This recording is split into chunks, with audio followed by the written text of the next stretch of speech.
नमस्कार, मैं विद्या कुमारी आप सबका इस चैनल पे स्वागत करती हूँ। आज हमारे स्टूडियो में हमारे साथ हैं भार्गव विनीत सिंह।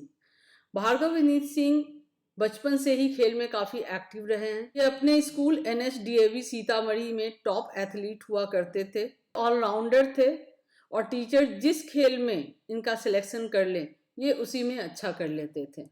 कई बार तो सब जूनियर कैटेगरी में होने के बावजूद इनके टीचर इन्हें सीनियर कैटेगरी में भी पार्टिसिपेट करवा दिया करते थे।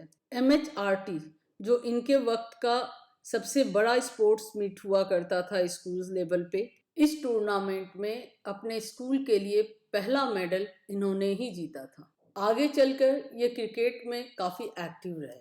Sukhdev Narayan school cricket tournament में ये 2 सालों तक लगातार चैंपियन और रनर अप टीम के मेंबर रहे हैं। ये बैडमिंटन भी डिस्ट्रिक्ट लेवल पर खेल चुके हैं दरभंगा से, और शूटिंग स्पोर्ट्स में भी ये नेशनल लेवल के लिए क्वालिफाई हो चुके हैं। 2001 से लेकर 2004 तक ये प्रोफेशनल क्रिकेट से जुड़े रहे। स्टेट लेवल पे तो नहीं रिप्रेजेंट कर पाए बिहार को क्रिकेट में, पर शाहबाज नदीम, अतुल प्रियंकर, सिकंदर हयात, ईशांक जग्गी, केशव कुमार, कुमार मृदल और कई मैचों में एज ए कैप्टन खेले हैं।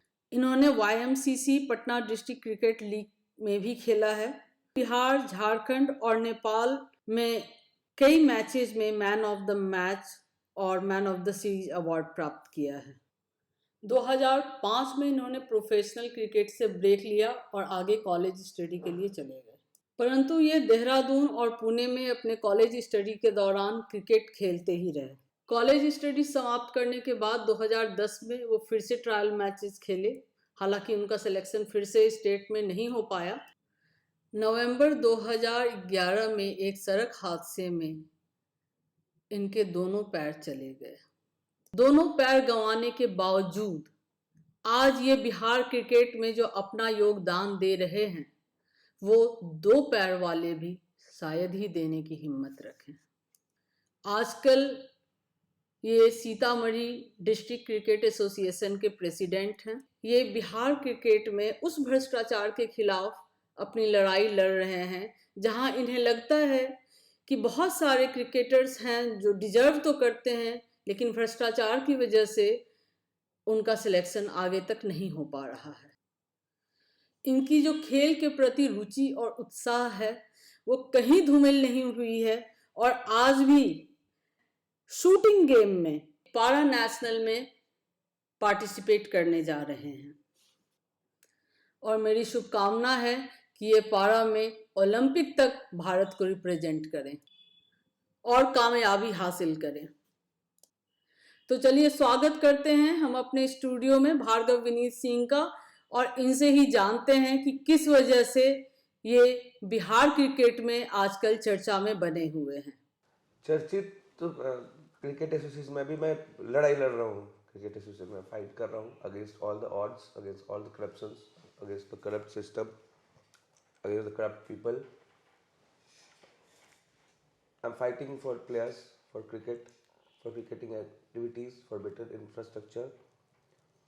इन सब चीज़ों के लिए कर रहा हूँ।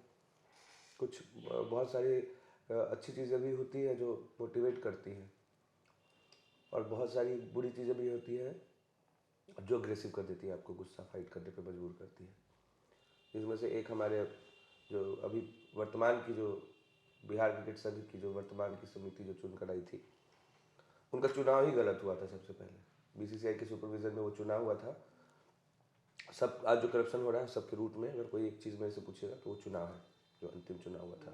क्योंकि जो अभी वर्तमान के अध्यक्ष हैं वो एक रूल होता है हर चुनाव का, एक फंडामेंटल है। अगर आप वो पढ़ेंगी पवेड वगैरह तो आपको पता चला, आपको जानकारी होगी भी, हम श्योर वेरी मच एजुकेटेड, कि मतदाता होना होता है आपको नॉमिनेशन करने के लिए।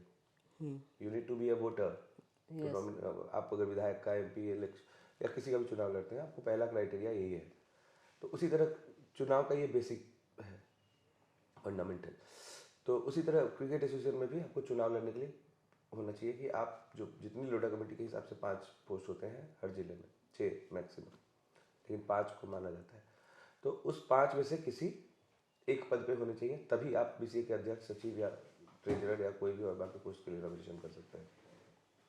अध्यक्ष ने गलत हलफनामा दे दिया कि मैं वाइस प्रेसिडेंट था वहाँ पे गोपालगंज क्रिकेट एसोसिएशन, जो कि कम्प्लीटली गलत था, है ना। वो थे नहीं वहाँ पे, क्योंकि ऑब्जर्वर का रिपोर्ट है जो वहाँ चुना हुआ था, उस रिपोर्ट में जो नाम है उसमें राकेश कुमार तिवारी कहीं नहीं है।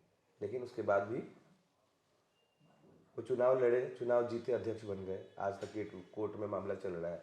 इतनी सी बेसिक चीज़ जज साहब को समझ में नहीं आ रही है। मैं सम्मान करता हूँ न्यायालय का हमेशा, लेकिन और भी कुछ चीज़ें होंगी, लेकिन ये तो बहुत सिंपल चीज़ है जो किसी के भी समझ में आएगी। उन्होंने एफिडेविट भी दिया था कि ये रॉन्ग एफिडेविट का भी मामला बनता है। करप्शन का मामला चलता है, उन पर केस चल रहा है गुड़गांव में, उन पर केस चल रहा है दिल्ली में कई सारा करप्शन को लेके, ठीक है। जो सिलेक्शन की स्थिति है आज, जब किसी से छुपी नहीं हुई है, तो अखबार में छपता है। अब एंटी करप्शन क्या काम कर रही है, विजिलेंस क्या काम कर रही है, यहाँ बिहार सरकार को भी देखना चाहिए। अब बीसीसीआई ऑटोनोमस बॉडी है, बीसीए उसका हिस्सा है। तो इसका, इन सब चीज़ों का जो बिहार के क्रिकेटर्स हैं उन पे क्या असर पड़ रहा है, और आप क्या कर रहे हैं क्या उसके असर पड़ रहा है मैं आपको डेवलपमेंट बताता के हूँ। लिए? इन लोगों, ये अशिक्षित लोग हैं, इनको शिक्षा की कमी है, और जो शिक्षित है वो उनको अपना बेटा खिलाने से ज़्यादा चाहिए नहीं कुछ, ठीक है। बेसिकली ये बेटा क्रिकेट एसोसिएशन हो गया बीसीए, ओके। ठीक है। इसमें बेटे सब कमेटी के एक बंदे अपना अपना अपना बेटा खिलाते हैं, चाहे वो जिले में हो ओके। या जिले से बाहर हो, ठीक है। यहाँ पे कोच को हटा दिया जाता है बिना किसी शो कॉज के, सीधे हटा दिए। एक फिर नया कोच बनाया जाता है, उसको 2 मैच के बाद हटा दिया जाता है ना। यहाँ पे पैराशूट से प्लेयर आ जाते हैं। अंडर 19 की जो टीम गई थी उसमें 7-8 प्लेयर्स पे, मतलब ये स्थिति हो गई थी कि अगर उसमें बीसीसीआई एक्शन ले लेती प्रॉम्प्ट, जैसे लेना चाहिए था, नहीं ली है बीसीसीआई ने, तो इनके पास प्लेइंग 11 नहीं होता। अंडर 19 की बात बता रहा हूँ, 20 साल की। 150 बच्चों का ये कैंप लगाते हैं, 150 मैक्सिमम। आप जाइएगा दूसरे स्टेट्स में जहाँ क्रिकेट होता है 25, 30, 35, इन वर्स्ट सिचुएशन 40, ठीक है। लेकिन यहाँ 150 बच्चों, 90 बच्चों का कैंप लगता है, और उस कैंप में भी रोज ऐड होते थे, 5 और हो गए, 10 और हो गए, वो तो ऐड अभी कैसा परफॉर्मेंस दे रही है बिहार क्रिकेट टीम, और क्या उम्मीदें हैं आपको उनसे? देखिए, जो परफॉर्मेंस दे रही है वो एक्सेप्टेबल इसलिए नहीं है कि हम उससे अच्छा परफॉर्म करने की स्थिति में हो सकते थे। हमारे प्लेयर्स और भी बहुत टैलेंटेड थे जिनको प्लेटफॉर्म नहीं मिला, और वो मिला होता तो हमारी टीम बहुत अच्छा कर रही होती। हर बार बिहार पिछले 2-3 साल से होता है कि एलिट, इसका जो क्राइटेरिया है, जो रणजी ट्रॉफी डोमेस्टिक मैचेस का अलग अलग ग्रुप है, तो उसमें है प्लेट एलिट। तो अगर आप अच्छा परफॉर्म करते हैं, मैच जीत के, तो एलिट में जाते हैं। अगर आपका पॉइंट्स कम रहता है तो आप फिर वापस प्लेट में आ जाते हैं। कमजोर, बेसिकली कमजोर टीम प्लेट में होती है, अच्छी टीम जो होती है एलिट में होती है। तो बिहार हर साल एलिट क्वालिफाई करती थी, प्लेट में आ जाती थी अगले साल, एलिट वाले में सस्टेन नहीं कर पाती थी। इस बार पहली बार हुआ था विजय हजारे में कि मुश्ताक अली में कि बिहार ने एक मैच जीता, अच्छा इंपॉर्टेंट मैच जीता, एलीट ग्रुप का पहला मैच जीता। तरुण कुमार भूला अंडर 19 इंडिया खेले हैं, ठीक है। अभी हमारे कोच हैं, काफ़ी सालों से हमारे सीनियर लीजेंड प्लेयर हैं, उनको कोच बनाया गया था, वो कोच थे। एक मैच जीती बिहार, उस जीत की बदौलत। नहीं तो बाकी तो पहले सारे वॉश हो जाता था, सारे मैच आ जाते थे एलीट में। उस जीत की बदौलत बिहार सस्टेन कर गई एलीट ग्रुप में, और वो उस कोच को बिना कोई शो कोच किए हुए हटा दिया गया, ठीक है। वो दैट ये मुझे बहुत बुरा लगा। उसके बाद एक नया कोच अपॉइंट किया गया। नया कोच अपॉइंट जब करते हैं, उनको भी 2 मैच के बाद बिना किसी को सिक्योरिटी भेज दिया उनके लिए वहाँ पे, मैंने जो मुझे जानकारी है, ठीक है। उनको ग्राउंड में एंटर नहीं करने दिया कोच को हटाने के बाद। मतलब ये कोई अशिक्षित गवार जिसका अहंकार में सर घुमा हुआ है, वही कर सकता है। ये कोई मतलब नॉर्मल इंसान नहीं कर सकता है। कोई मतलब मानसिक रूप से अगर कोई विक्षिप्त हो गया होगा ना, वो कर सकता है। तो ये जो अभी आईपीएल के ऑक्शन चल रहे हैं उसमें बिहार का क्या परफॉर्मेंस रहा है? देखिए, 6 बच्चों का नाम उसमें बिहार की साइड से आया है, खुशी की बात है। और भी बच्चों का नाम हो सकता था अगर ये लोग ढंग से काम कर रहे होते। 6 नहीं, कम से कम मुझे लगता है कि 26 प्लेयर का नाम होना चाहिए था आईपीएल के ऑक्शन लिस्ट पर, लेकिन 6 ही का नाम था। चलिए, कोई बात नहीं है, ठीक है। अब 6 प्लेयर का नाम आया, उसमें भी जो 2 हैं, लखन राजा है, जो पता नहीं क्यों वो जीरो बनाने के लिए फेमस है, ठीक है, मेरे पास उसका एक वीडियो है, कह रहा है कि मैं 100 मैच में भी 0 बनाऊंगा तो खेलूंगा, मैं आदित्य वर्मा का बेटा हूँ। तो आदित्य वर्मा का बेटा हूँ इसलिए वो ऑक्शन की लिस्ट में है, रणजी ट्रॉफी की टीम में है। 0 से आगे बढ़ते नहीं है भाई साहब, 10 रन से ज़्यादा बना नहीं आज तक, ठीक है, लेकिन वो रणजी ट्रॉफी खेलते हैं हर साल या उसमें रहते हैं। वैसे ही कुछ प्लेयर्स हैं जो क्लब लेवल पर डिजर्व नहीं करते हैं, डिस्ट्रिक्ट लीग खेलना डिजर्व नहीं करते हैं, वो उनको रणजी ट्रॉफी खिला दिया जाता है। और जो रणजी ट्रॉफी में last year back to back 500 मारा है, 100 सेंचुरी, रहमतुल्लाह उसको बाहर कर दिए। तो ये चल रहा है, मतलब अभी ये सिस्टम हो गया है बिहार क्रिकेट का कि ये लोग बस अब गुल्ली डंडे वाले खेलने वाले लोग को भी सिलेक्ट कर ले तो रहे हैं। आपका क्या विजन है और आप किस तरह से इस सिस्टम में अपना योगदान देना चाहते हैं या सुधार लाना चाहते हैं, क्या मैं देखिए, मेरा मेरा जो सिस्टम है, मेरे जितनी बातें समझ में आती है कि जब मैं बचपन में स्कूल में था, ठीक है, 6-7 में पढ़ता रहूँगा, उस समय मेरे ट्यूटर आते थे सीतामढ़ी में जो ट्यूशन पढ़ाते थे। दिन में मैं खेलता कूदता रहता था, तो शाम को नींद आती थी, तो जब मुझे नींद आती थी तो स्टिक लेके रहते थे, वो 2 स्टिक देते थे ऐसे ऐसे, घर वाले कुछ नहीं, रूम बंद रहता था, बस नींद खुल जाती थी।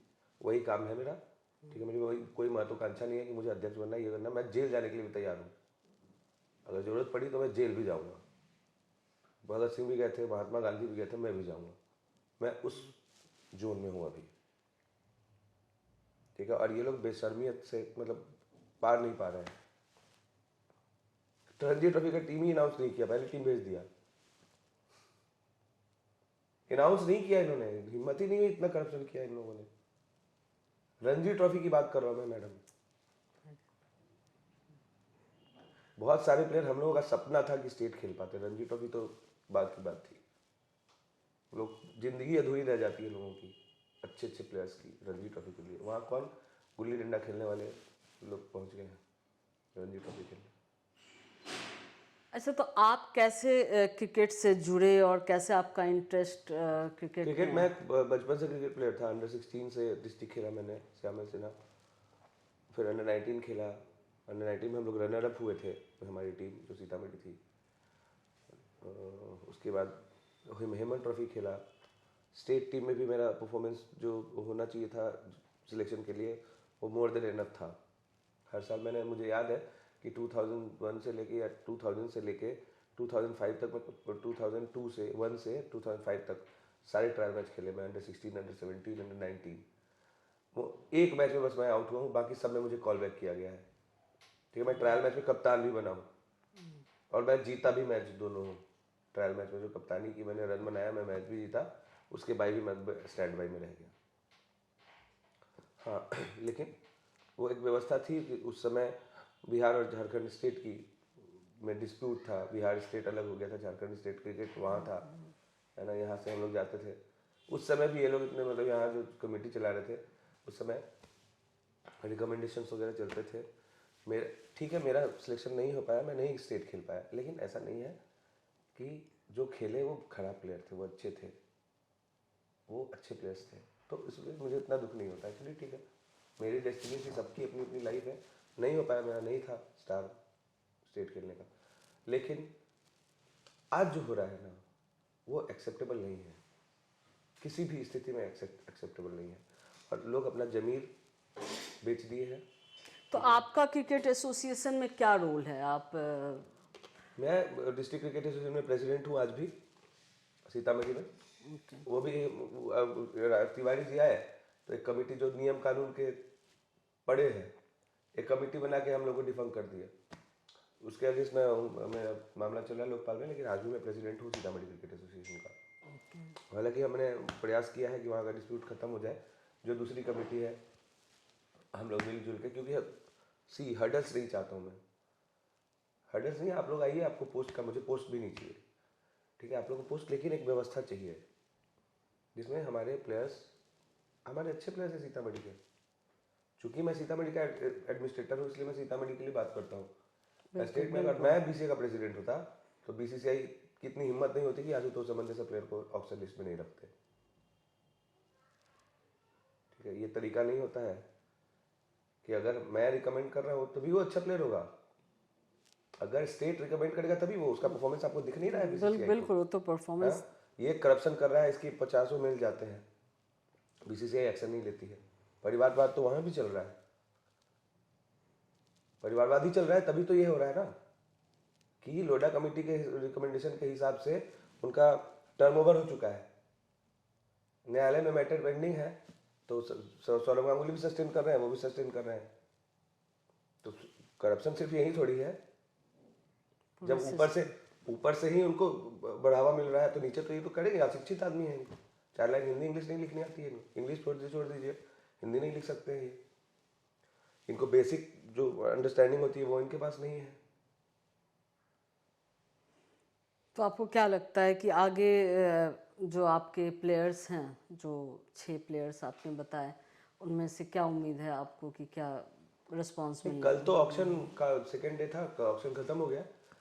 एक प्लेयर का हुआ है, अनुनय is a very good bright youngster, और मैं उम्मीद करता हूँ कि वो अपना फोकस और बढ़ाएंगे, और उन डाइट है टेक्निकल वहाँ पे जब वो पहुँचेंगे मेरी बात हुई है, मैंने बधाई दी उसको, अनुनय को। मैंने उससे कहा है कि आप यहाँ अब इस जंजाल से आप नीचे हैं, ऊपर उठ गए बिहार क्रिकेट के जंजाल से, अब आपको सब सपोर्ट मिलेगा, क्योंकि ऊपर किसी चीज़ का कोई भी पॉलिटिक्स है, लेकिन प्लेयर्स की वैल्यू है, ग्रूमिंग होगा। यस बिल्कुल है, प्लेयर्स की वैल्यू है। अच्छा चलिए, अब क्रिकेट एसोसिएशन से निकलकर हम आपके पर्सनल लाइफ के बारे में चाहेंगे हमारे दर्शक जाने, बिकॉज आप बहुत इंस्पायरिंग स्टोरी है आपकी, तो थोड़ा सा उसके बारे में आप बताएंगे कैसी रही आपकी लाइफ? और अच्छी रही लाइफ, थ्रू आउट अच्छी रही। एक दुर्घटना घट गई मेरे साथ, लेकिन फिर मैं अपने आप को सौभाग्यशाली समझता हूँ कि जिस सर्कमस्टांसेस में मैं था, जो एक्सीडेंट के बाद मेरी स्थिति थी, मैं वहाँ से सर्वाइव कर गया। It's a blessing. बहुत सारे लोग कुछ ना करने के लिए कोई वजह ढूंढ लेते हैं, और ये तो बहुत बड़ी वजह थी इनके लिए, बट जो विल पावर था इनका इतना स्ट्रांग था कि जो मेनली होता है कि दिमाग में हैंडीकैप, वो मेंटल हैंडीकैप होता है कि आप आगे नहीं बढ़ सकते हैं, बट इन्होंने इसको बिल्कुल कोई इम्पोर्टेंस ही नहीं दिया लाइफ में, और ये आगे बढ़ते गए। आज क्रिकेट एसोसिएशन में अपना योगदान दे रहे हैं और काफ़ी ग्रूम कर रहे हैं बच्चों को, और मुझे उम्मीद है कि बिहार क्रिकेट एसोसिएशन से काफ़ी टैलेंट आगे निकल कर आएंगे, जिनमें इनका बहुत बड़ा योगदान होगा, और शाइन करेंगे इंडिया लेवल पे, इंटरनेशनल लेवल पे। मैम देखिए, मेरा योगदान क्या होगा, मैंने हमेशा कहता हूँ मैं ये बात कि जीरो को कोई हीरो नहीं बना सकता है, जिसमें हीरो बनने वाली बात हाँ बिल्कुल, टैलेंट भी चाहिए, टैलेंट भी चाहिए, लेकिन उस टैलेंट को पहचानने के लिए और वो नजरिया चाहिए, और पहचान के उसको ग्रूमिंग भी करना है। मैं एक्सेप्शन नहीं हूँ मैम, सब जानते हैं कि कौन टैलेंटेड है कौन नहीं है, बस वो जो देखते हैं सुनते हैं वो कहते नहीं है। मेरे में और उनमें यही अंतर है। आप में वो कॉन्फिडेंस है, वो इनिशिएटिव है, आप इनिशिएटिव ले रहे हैं उस चीज को करने का, चेंज को लाने का, जो हर कोई नहीं कर पाता है। मैं सफर रहा हूँ, मैं आज भी अगर मेरी डिस्ट्रिक्ट का कोई टैलेंटेड प्लेयर बाहर होता है तो उसको बाहर करते हैं, तो मैं उसी जोन में जाता हूँ, चला जाता हूँ जिसमें मुझे बाहर किया जाता था। Obviously I feel for them. बिल्कुल, ये जो आई फील फॉर देम है, वो फीलिंग मेरे अंदर भी है। मैं शूटिंग से जुड़ी हुई हूँ, तो वहाँ पर भी जो डेवलपमेंट की स्थिति देखती हूँ कि बहुत सारे टैलेंट हैं जो उभर नहीं पा रहे हैं, तो वो आई फील फॉर देम। तो इसी के साथ चलिए मैं आज का वीडियो यही समाप्त करती हूँ। Thank you very much Vineet, हमारे स्टूडियो में आने के लिए, और बहुत अच्छा लगा आपसे मिलकर, और आप जो योगदान दे रहे हैं क्रिकेट एसोसिएशन में, उससे ज़रूर बहुत सारी प्रतिभाएं उभर करके आएंगी और शाइन करेंगे। Thank you so much. Thank you ma'am for giving this platform. And one more thing, मैं फिर वही बात बोलूँगा, सब जगह पे अच्छे बुरे लोग होते हैं। बिल्कुल ठीक है, मीडिया का जो रोल है, मैंने मीडिया को बहुत इन्फॉर्म किया था सब जो करप्शन चल रहा था, लेकिन तब वो मीडिया आई नहीं, और जब लड़के IPL वगैरह में जब ऊपर पहुंचने लगे तो मीडिया पीछे पीछे घूम रही थी, तो मुझे मैंने एंटरटेन नहीं किया। लेकिन मैं आपके लिए एक स्पेशल रिस्पेक्ट है, you always speak for the people. देखिए जो स्पोर्ट्स पर्सन है वो एट द कोर, चाहे कोई भी स्पोर्ट्स है, वो स्पोर्ट्स पर्सन ही है एट द कोर। कहीं स्पोर्ट्स में कहीं भी कोई डेवलपमेंट होता है, तो उससे मैं रिलेट करती हूँ एज ए स्पोर्ट्स पर्सन। तो यही रीज़न है कि अब मुझे कोई इंटरेस्ट नहीं है, मतलब इन जनरल और बाकी लोग मेरा सोशल मीडिया जिंदाबाद। मेरा फेसबुक, अगर बिहार क्रिकेट की स्थिति जाननी है ना तो पिछले 2-2.5 साल का फेसबुक उठा के देख लीजिए, आपको बिहार क्रिकेट साफ साफ दिख जाएगा। किसी विजिलेंस को, एंटी करप्शन को कहीं और जाने की जरूरत नहीं, मेरा फेसबुक उठा के देखिए, आपको सब दिख जाएगा।